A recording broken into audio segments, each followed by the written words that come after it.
ভাইয়াদের উদ্দেশ্যে আজকে কয়েকটা লাইন বলবো। আমাদের মধ্যে অনেক ভাইয়ারা আছে যে নিজের স্ত্রীকে প্রাধান্য দেয় না, ভালো বলে না, সবসময় পরনারীকে, পরের বউকে খুব ভালো বলে। তাদের উদ্দেশ্যে কথাগুলো বলা। দেখেন ভাই, আমি আমাকে দিয়ে এই কথাগুলো বলতেছি। এখন হচ্ছে সন্ধ্যা 7:30 থেকে 7:30 বাজে, হয়তো এরকমই। আমি মাগরিবের নামাজ পড়ে এগুলো কাটতে বসছি। আমরা কিছু কেউই অজানা না, আমাদের গ্যাসের প্রবলেম বাংলাদেশে অনেক জেলার মধ্যেই। তাই তো সকালে আমি কী রান্না করব সেটা এখন ডিসাইড করে আমাকে সব ঠিকঠাক করে রাখতে হয়। আমিও তার ব্যতিক্রম না, আমিও সেভাবে সব কিছু কেটে কুটে রাখছি।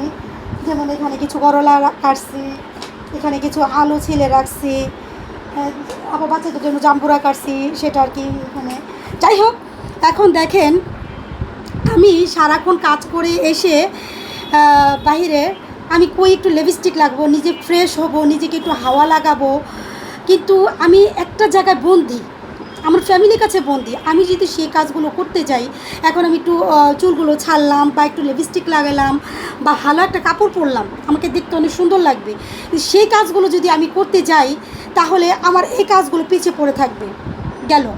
এরপর হচ্ছে আমার বাচ্চাদেরকে আমি এখন অজু টজু করে আরবি পড়তে পাঠাইছি। তো এই আরবি পড়ার আগে ওদের যে স্কুলের হোমওয়ার্কগুলো ছিল সেগুলো শেষ করছি। এখন আরবি পড়তে গেছি, আসার পরে কিছু একটা খাবে, নাস্তা পানি কিছু খাবে।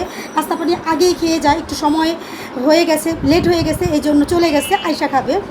তো যাই হোক, এরপর হচ্ছে ওদের রাত্রের একটা পড়া থাকে। এখন আমি যদি আমার বাচ্চার লেখাপড়া রেখে নিজে সাজুগুজু করি, নিজের গায়ে হাওয়া লাগাই, তাহলে হবে? কিন্তু আমাদের স্বামীগুলো কিন্তু ওই যে মেয়েগুলো গায়ে হাওয়া লাগাচ্ছে তাদের দিকেই চোখ দিচ্ছে। কিন্তু শুনেন ভাই, একবার তো নিজের বোর দিকে তাকান যে কেন উনি নিজেকে সময় দিতে পারছে না, কেন উনি সাজতে পারতেছে না। সাজাটা কোনো ব্যাপার না। আমরা যারা, এরপরে আরেকটা কথা এখানে না বললেই নয়, আমরা যারা হেজাব মেনটেন করি বা নামাজ কায়েম করি, এগুলো আসলে অনেকে বলবে যে নামাজ কায়েম করে সেটা বলতে আসছেন না। বিষয়টা সেরকম না। বিষয়টা হচ্ছে বলার জন্য বলা। না বললে অনেক ভাইয়াদের চোখ খুলবে না, কান খুলবে না, আদৌ খুলবে না। কেন খুলবে না বলেন তো?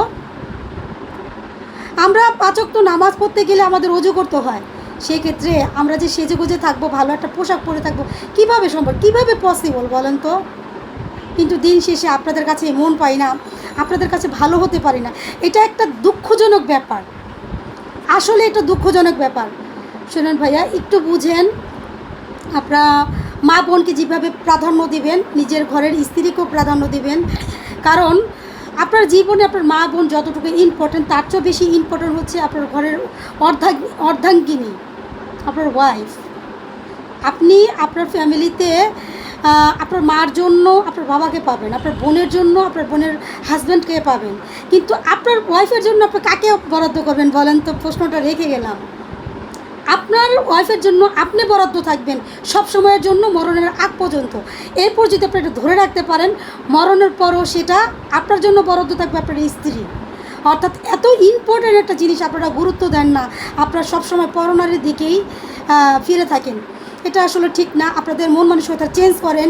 আমরা কতকাল আর ভুক্তভোগী হব? সবসময় চাই আপনাদের মন মানসিকতা চেঞ্জ হোক। আমাদেরকে ভালোবাসুন, আমাদেরকে সময় দিন, আমাদেরকে একটু বুঝুন কেন আমরা ফ্যামিলির প্রতি এত ইনভলভ হয়ে যাচ্ছি।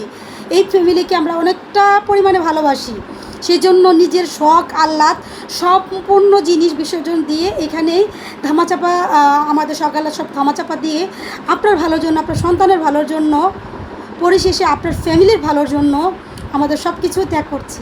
কিন্তু আপনারা বিনিময়ে শুধু অবহেলা, লাঞ্ছিত, মূল্যায়ন করেন না, এটাই চলছে।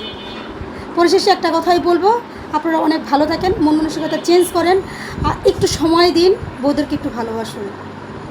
আশা করি বুঝতে পারছেন। সবাই অনেক ভালো থাকবেন, সব ভাইয়েরা অনেক ভালো থাকবেন। সবাইকে অনেক ধন্যবাদ, ভালোবাসা, অবিরাম।